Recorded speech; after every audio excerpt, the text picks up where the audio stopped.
Chemistry में यदि equation balance नहीं है तो क्या होगा, और केमिस्ट्री में यदि हमको इक्वेशन को बैलेंस कैसे करना है ये हम जानेंगे, है ना। क्योंकि बैलेंस नहीं है तो वो इक्वेशन कंप्लीट ही नहीं है, उसका कोई मीनिंग ही नहीं है ना। तो उसको कंप्लीट करने के लिए या बैलेंस करने के लिए how to balance a chemical equation, वो आज हमारा टॉपिक है। हेलो स्टूडेंट्स, मैं डॉक्टर संगीता जैन, आपकी केमिस्ट्री टीचर, और आज हम पढ़ेंगे how to balance a chemical equation. Okay, चलिए। Balancing of a chemical equation. Balancing of a chemical equation means making the number of atoms of each element equal on both sides of the equation. The method of balancing equation are hit and trial method. तो पहली method तो क्या है? hit and trial method. The simplest method to balance a chemical equation is by hit and trial method. अब इसमें कैसे हम करते हैं? तो सबसे पहले स्टेप 1 में write down the correct formula of the reactant and product with plus sign in between with an arrow pointing from reactants to products. This is called skeletal equation. जैसे कि एक एग्जांपल मैं लेती हूं, सबसे पहले हम क्या लिखेंगे? Reactant and product, hydrogen plus oxygen, ठीक है। ये क्या हो गए? रिएक्टेंट। फिर क्या बनाया हमने? एक एरो। क्या बना रहे हैं हम? वाटर, ठीक है। ये हो गया आपका, ठीक है। Write down the correct formula of the reactant and product with plus sign and between an arrow pointing from reactants to product. ये हो गया आपका स्केलेटल इक्वेशन, ठीक है। अब step 2, select the biggest formula from the skeleton equation and equalise the number of atoms of each of its constituent elements on both sides of the chemical equation by suitable multiplication, है ना। क्या करेंगे अपन? देखो, यहाँ पर एक hydrogen है, यहाँ पर एक ऑक्सीजन, यहाँ पर 2 हाइड्रोजन है और यहाँ पर एक ऑक्सीजन। बैलेंस है क्या ये? नहीं, यहाँ पर 2 होना चाहिए, तो हमने क्या कर दिया? यहाँ पर क्या कर दिया? H2, ठीक है। क्या ये बैलेंस है? नहीं। नहीं क्यों? बैलेंस तो दिख रहा है हमको, बट ये बैलेंस नहीं है क्योंकि ये ऑक्सीजन जो है वो एटॉमिक स्टेट में है ना। तो हम क्या करेंगे इसको? सपोज हम यहां पर इसको कर देते हैं 2। अब क्या हुआ? बैलेंस है क्या? नहीं, नहीं है बैलेंस, है ना। क्या करना पड़ेगा? यहां पर भी 2 कर दिया, अब यहां 2 कर दिया और यहां 2 कर दिया, ठीक है ना। तो अब यहां क्या करना पड़ेगा? 2। अब देखिए, अब चेक करिए बैलेंस है क्या। देखो, यहां पर ये भी मॉलिक्यूलर स्टेट में आ गया, तो यहां पर ये 2 ऑक्सीजन है, ठीक है। यहाँ 2 2 4 होता है, यहाँ पे 2 2 4 होता है। So now this is the balanced equation. तो इस तरीके से हिट एंड ट्रायल मेथड हमें एडॉप्ट करनी पड़ती है। यहाँ लिख के देखना पड़ेगा रिएक्टेंट में, फिर प्रोडक्ट में मैच करना पड़ेगा। इस तरीके से हम मल्टीप्लिकेशन यूज करके और इसको बैलेंस करते हैं। When an elementary gas appear as a reactant or product, the equation is balanced more easily by keeping the elementary gas in the atomic state, ठीक है ना। चलिए, अब एक क्वेश्चन आता है कि magnetic oxide when heated with hydrogen is reduced to iron and water is also produced. Write balanced equation for the reaction. अब मैग्नेटिक ऑक्साइड, मैग्नीज ऑक्साइड होगा ये ना, मैग्नीज ऑक्साइड और हाइड्रोजन, तो iron plus water, Fe3O4 plus H2, Fe plus H2O, है ना। To equalise the number of atoms of iron on both sides multiply Fe by 3, so we have this, है ना। ये इक्वेशन मिल गया। The above equation has 4 atoms of oxygen on left hand side, ठीक है। यहाँ पे 4 ऑक्सीजन है and 1 atom of oxygen on right hand side, यहाँ पर केवल 1 ऑक्सीजन है, ठीक है ना। तो क्या ये बैलेंस है? नहीं। To equalise multiply water by 4, तो इस तरीके से हमने यहाँ पर 4 से इसको मल्टीप्लाई कर दिया। The above equation has 8 hydrogen atoms on right hand side, है ना, 8 हाइड्रोजन ऑन राइट साइड। कैसे? 4 2 जा 8 and 2 hydrogen atoms on left hand side, यहां पर 2 हैं जबकि यहां पर 8 है। So to equalise multiply H2 on left hand side by 4, अब हमने यहां पर 4 से इसको मल्टीप्लाई कर दिया, तो ये भी 8 है और ये भी 8 है, ठीक है। अब देख लीजिए इक्वेशन बैलेंस हुई क्या, देख सकते हैं अपन। Fe,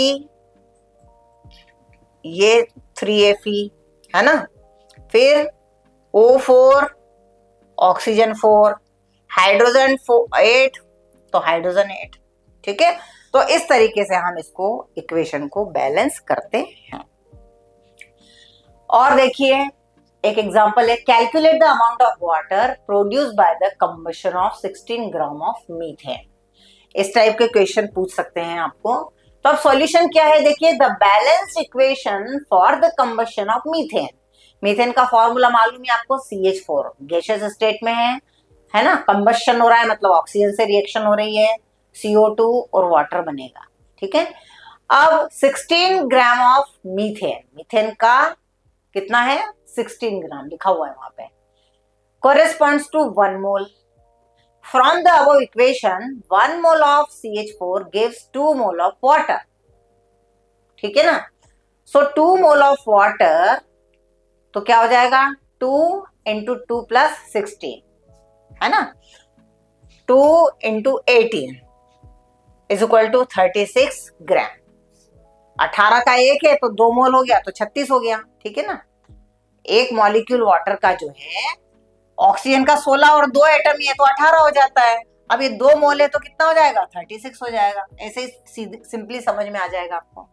अब 1 mole water is equal to 18 gram water, है ना। तो क्या करेंगे हम, 18 gram water upon 1 mole H2 is equal to 1। Hence 2 mole of water, तो 18 ग्राम वाटर अपॉन 1 मोल H2O, ठीक है ना। अब is equal to 2 into 18 gram water, तो इज इक्वल टू कितना आ जाएगा, 36 ग्राम वाटर, ठीक है। तो इस तरीके से हम इसको कैलकुलेट, सिंपल कैलकुलेशन है, बस आपको मॉलिक्यूलर वेट पता होना चाहिए, मोल क्या होता है ये पता होना चाहिए। चलिए आगे चलते हैं। एक मेथड होती है पार्शियल इक्वेशन मेथड। एक तो हमने अभी बैलेंस कैसे करना वो देखा, दूसरा है पार्शियल, मतलब आधा आधा इसको करते हैं। अब इसमें स्टेप 1 क्या है, the chemical reaction represented by the equation is suppose to proceed in 2 और मोर स्टेप्स। स्टेप 2 क्या है, the skeleton equation representing each step are written and then balanced by hit and trial method. These equations are known as partial equations. Step 3 में, if necessary, the partial equation are multiplied by suitable integers so as to cancel those intermediate product which do not occur in the final reaction. Step 4 में, the partial equations are added up to get the final balanced equation. अब question देखिए, the skeleton equation two represent the action of chlorine on hot solution of sodium hydroxide is, sodium hydroxide मतलब NaOH, chlorination कर रहे हैं हम और ये इसके प्रोडक्ट है, ठीक है।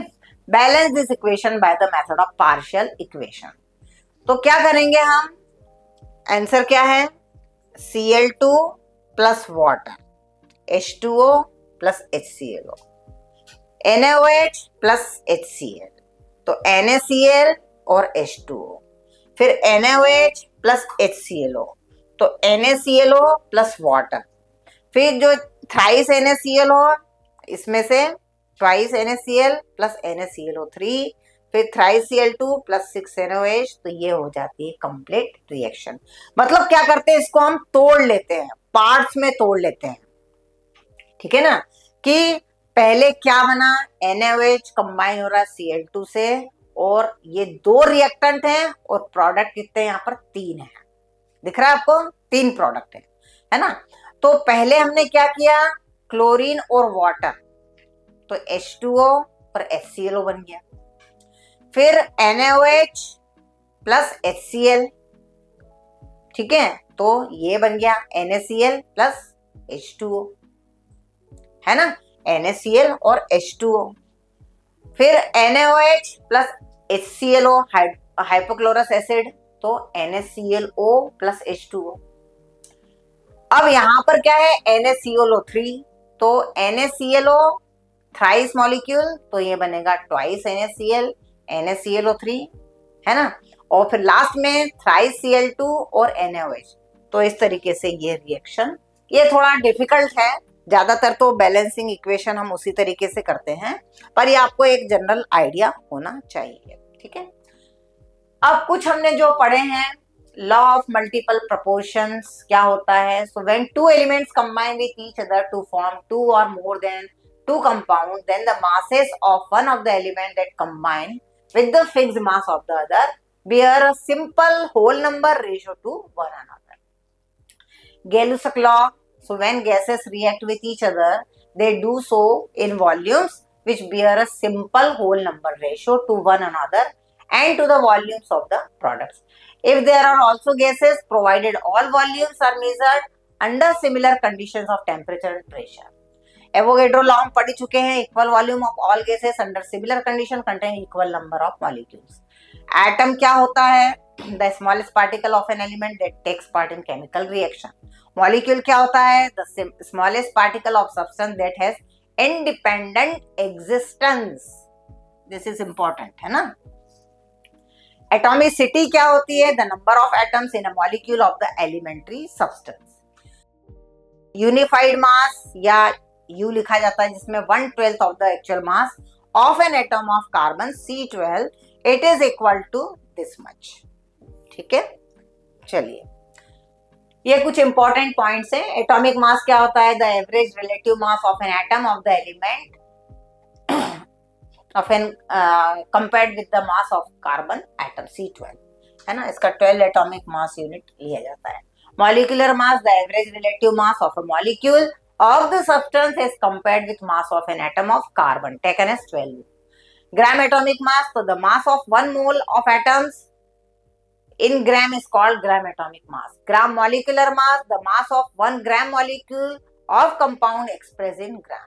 एवोगैड्रो नंबर आपको याद हो ही गया होगा, 6.022 into 10 to the power 23 mole specified particles जो होते हैं। Molar mass, mass of 1 mole particles of the substance, ठीक है। फिर gram molecular volume GMV, volume occupied by 1 mole molecules of the gaseous substance, its value is equal to 22.4 liter at STP. Empirical formula हमने अच्छे से discuss कर लिया है, the formula which gives the simplest whole number ratio of atoms or different elements present in the molecule of the compound. Molecular formula is whole number multiple of empirical formula. Molarity capital M से represent करते हैं number of moles of solute per liter of solution expressed as moles per liter or moles per decimeter cube, ठीक है। Molarity changes with change in temperature. This is very important point कि molarity जो होती है वो temperature change करने पे बदल जाती है, because volume of the solution changes with change in temperature. Kelvin में कैसे कैलकुलेट करते हैं, तो ये इसका फॉर्मूला है। फ़ारेनहाइट में कैसे करते हैं, ये इसका फॉर्मूला है, ठीक है। तो ये फॉर्मूला याद रखना है आपको, 9th या 10th क्लास में भी ये पढ़ चुके हो आप, ठीक है। तो आज आपने सारी चीजें जो इंपॉर्टेंट है, some basic concepts of chemistry, Avogadro number, atomic mass, molecular mass, mole concept और भी उससे रिलेटेड बहुत सारी चीजें समझी हैं, है ना। तो फ्यूकी एजुकेशन ऐप को आप डाउनलोड कीजिए और इस चैनल को लाइक और सब्सक्राइब कीजिए to get complete details of this topic. Thank you very much.